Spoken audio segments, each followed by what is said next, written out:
ఇక డీటెయిల్స్లోకి వెళితే తెలంగాణ అసెంబ్లీ సంచలన నిర్ణయం తీసుకుంది. స్పీకర్పై అనుచిత వ్యాఖ్యల నేపథ్యంలో బీఆర్ఎస్ ఎమ్మెల్యే మాజీ మంత్రి జగదీష్ రెడ్డిని సభ నుండి సస్పెండ్ చేస్తున్నట్లుగా స్పీకర్ గడ్డం ప్రసాద్ ప్రకటించారు. ఈ సెషన్ పూర్తయ్యే వరకు కూడా ఈ సస్పెన్షన్ కొనసాగుతుందని పేర్కొన్నారు. వెంటనే ఆయన సభ నుండి బయటకు వెళ్లాలని ఆదేశించారు. దీంతో బీఆర్ఎస్ ఎమ్మెల్యేలు ఆందోళనకు దిగారు.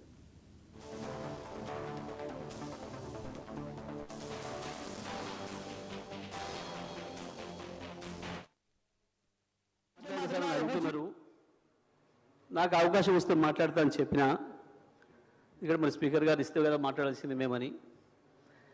సరే, నా అదృష్టం కొద్దీ మా అధ్యక్షుల వారు మా నాయకులు కేసీఆర్ గారు దీనిపైన నన్నే మాట్లాడమని చెప్పిండ్రు. ధన్యవాదాలు వారికి. మీ ముఖ్యమంత్రి గారి దూరంగా ఏం లేడు. రెండు కామెంట్స్ బంద్ చేయండి. ఇక మీ ముఖ్యమంత్రి గారి దగ్గరనే ఉన్నాడు. ఎక్కువ మాట్లాడదు ఇక నాకు ముందట.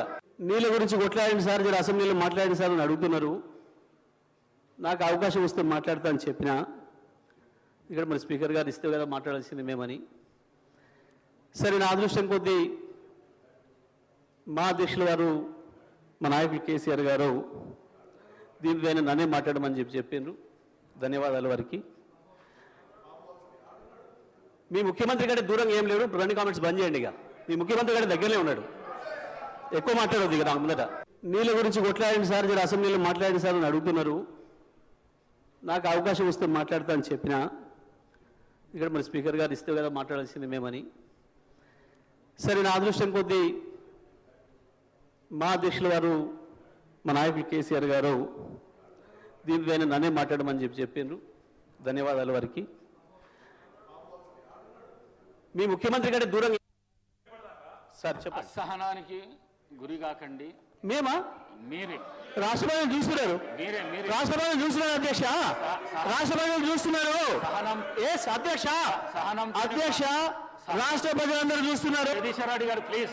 జగదీశ్వర్ రెడ్డి గారు ప్లీజ్. జగదీశ్వర్ రెడ్డి గారు ప్లీజ్. 1 minute. అసహనానికి గురి కాకండి. సహనంతో మాట్లాడండి. సభా సాంప్రదాయాలను కాపాడండి. మీరు సీనియర్ శాసనసభ్యులు, మంత్రి పదవి కూడా చేశారు మీరు 10 సంవత్సరాలు. మీరు ఈ విధంగా మాట్లాడడము, సభను సాంప్రదాయాలను తప్పుదోవ పట్టించడం మంచిది కాదు. ప్లీజ్ మాట్లాడండి. అధ్యక్ష ఏ సభ